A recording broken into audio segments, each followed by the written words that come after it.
कोई मूर्ति नहीं चाहिए, राष्ट्रपति को मूर्ति कहा। वहीं उदित राज जो कि चमचागिरी शब्द का प्रयोग कर चुके हैं राष्ट्रपति द्रौपदी मुर्मू के लिए, यानी कि वो सरकार की चमचागिरी कर रही है।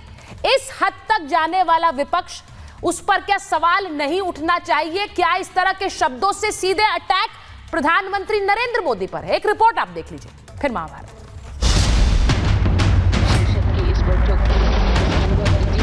ये तस्वीर 26 नवंबर 2024 संविधान दिवस के दिन की है।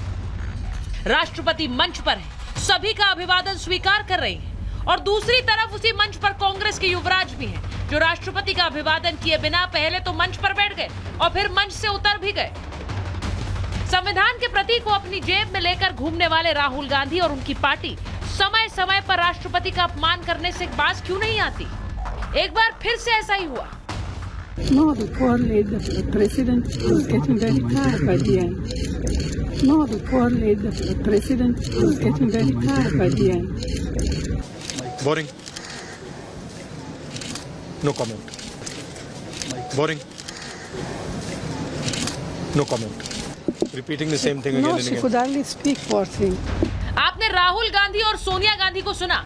एक को महामहिम का भाषण बोरिंग लगा तो सोनिया गांधी को महामहिम बेचारी दिखी। अब इनके ही सहयोगी और पूर्णिया से सांसद पप्पू यादव को भी सुन लीजिए।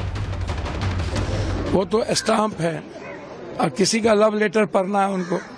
हमेशा झूठ की खेती करना और लोगों को डायलूट करना।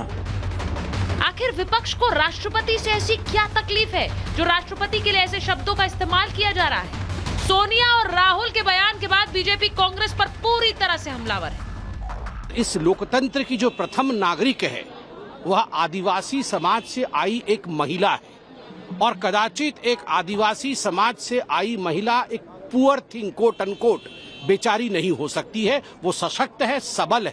मूर्त देखी तीन तैसी, सोनिया गांधी को वही दिखेगा जैसा सोचती। कांग्रेस जब सत्ता से बाहर रहती है ना तो अपने होश गंवा देती है और स्पेशली जो नेहरू गांधी परिवार है वो सत्ता के बिना रह नहीं सकता। तो उनको पता नहीं है कि कॉन्स्टिट्यूशनल पोजीशंस की माननीय राष्ट्रपति का किस प्रकार से आपको उनके लिए कैसी बात करनी चाहिए। वहीं बीजेपी अध्यक्ष जेपी नड्डा ने एक्स पर पोस्ट लिखा, कांग्रेस की पूर्व अध्यक्ष सोनिया गांधी के राष्ट्रपति के लिए ऐसे शब्द अपमानजनक हैं, दिखाते हैं कि विपक्ष देश के सर्वोच्च संवैधानिक पद की उपेक्षा करने का आदी है। भारत में रहकर विदेशी आकाओं की कठपुतली बनकर उनकी भाषा दोहराना बंद कर। राष्ट्रपति कार्यालय की तरफ से सोनिया और राहुल के बयान की घोर निंदा की गई। तो वहीं दिल्ली की रैली से प्रधानमंत्री नरेंद्र मोदी ने स्पष्ट कर दिया कि ऐसी भाषा बर्दाश्त नहीं की जाएगी। शाही परिवार के एक सदस्य ने कहा कि आदिवासी बेटी ने बोरिंग भाषण दिया। दूसरी सदस्य तो इससे भी एक कदम आगे बढ़ गई।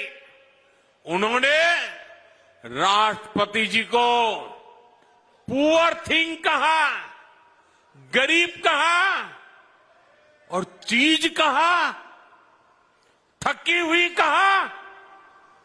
एक आदिवासी बेटी का बोलना इनको बोरिंग लगता है।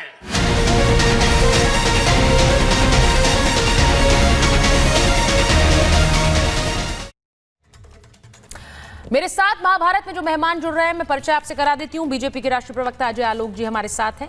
हमारे साथ आरएलडी के जनरल सेक्रेटरी वरिष्ठ नेता मलूक नागर जी जुड़ रहे हैं। हमारे साथ अजीज खान साहब हैं, राष्ट्रीय प्रवक्ता समाजवादी पार्टी के। विवेक श्रीवास्तव जी हैं, लेफ्ट के नेता हैं, राजनीतिक विश्लेषक हैं। और वरुण पुरोहित जी कांग्रेस के नेता हैं। बहुत बहुत स्वागत आप सभी का। मैं इस डिबेट की शुरुआत करूं उससे पहले एक बड़ी खबर जो कि दिल्ली चुनाव से जुड़ी हुई आ रही है, जरा अपने दर्शकों को बता देती हूं। दिल्ली में चुनाव से पहले आम आदमी पार्टी को एक बड़ा झटका लगा है। आम आदमी पार्टी के 8 विधायकों ने पार्टी से इस्तीफा दे दिया है। टिकट ना मिलने से नाराज होकर इन्होंने इस्तीफा दिया है। तो ये बड़ी खबर है। दिल्ली में चुनाव होने हैं 5 तारीख को, उससे पहले प्रचार जोरों पर है। लेकिन इस बीच बड़ा झटका आम आदमी पार्टी और अरविंद केजरीवाल को है, क्योंकि उनकी पार्टी के 8 विधायकों ने पद से इस्तीफा दे दिया है। टिकट ना मिलने की वजह से वो नाराज हैं। इनमें जनकपुरी से राजेश ऋषि, मेहरौली से नरेश यादव, त्रिलोकपुरी से रोहित कुमार, पालम से भावना गौड़, बृजवासन से भूपिंदर सिंह जून, कस्तूरबा नगर से मदन लाल और आदर्श नगर से पवन शर्मा 8 सिटिंग एमएलएज जो कि पार्टी से अलग हो गए, पार्टी छोड़ दी है और उन्होंने विधायक पद से इस्तीफा दे दिया है। तो यह बड़ी खबर है और जाहिर है इसके इंप्लीकेशंस दिल्ली की राजनीति पर नजर आएंगे। 8 विधायक जो कि इस्तीफा दे चुके हैं।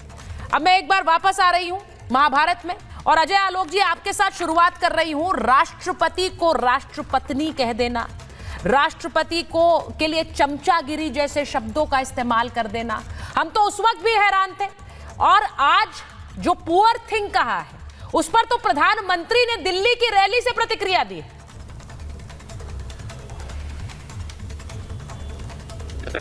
सिर्फ इतना ही नहीं, 2-3 बातें और याद दिला देता हूं आपको। माननीय राष्ट्रपति द्रौपदी मुर्मू के लिए राहुल गांधी ने कहा था कि चूंकि ये आदिवासी वर्ग से आती हैं इसलिए इनको राम मंदिर में प्रवेश नहीं मिलेगा। और उसके बाद जब राष्ट्रपति गई तो न सिर्फ उन्होंने रामलला के दर्शन किए बल्कि सरयू आरती में प्रार्थना भी की। इसी कांग्रेस पार्टी के डॉक्टर अजय कुमार ने कहा था कि राष्ट्र जब ये चुनाव लड़ रही थी कि ये राष्ट्रपति की उम्मीदवार जो हैं she represents the evil side, evil mentality, राक्षसी मानसिकता को रिप्रेजेंट करती हैं। मतलब इस देश के सारे एसटी वर्ग इन लोगों के लिए और खासकर महिला एसटी वर्ग में इनके लिए राक्षसी मानसिकता का प्रतीक हो जाता है। ये कोई नई बात नहीं है राष्ट्रपति बोलना। और पता नहीं क्यों द्रौपदी मुर्मू से सबसे ज़्यादा चिढ़ है, रामनाथ कोविंद से चिढ़ थी, द्रौपदी मुर्मू से चिढ़ है।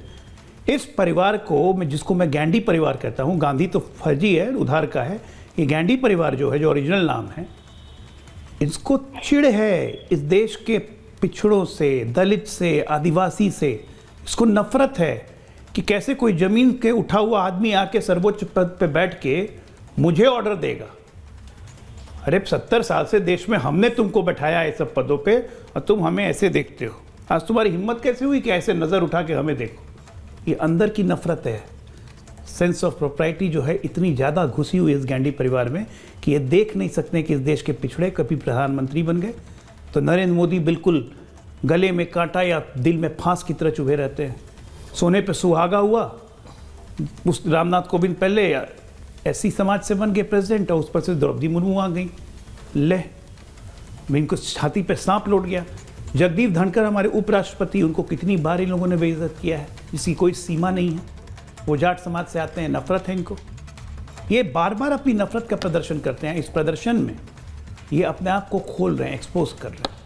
जो हम पहले कहते थे आज से 20 साल पहले, 25 साल पहले कि कांग्रेस को कभी SC ST पिछड़ों से कभी कोई मतलब नहीं रहा। बाय द वे मेरी बात छोड़िए ना, राहुल गांधी ने परसों खुद ही पुष्टि कर दी है। उन्होंने अपने बयान में कहा कि मैं मानता हूं कि कांग्रेस पार्टी ने SC ST और पिछड़ों के साथ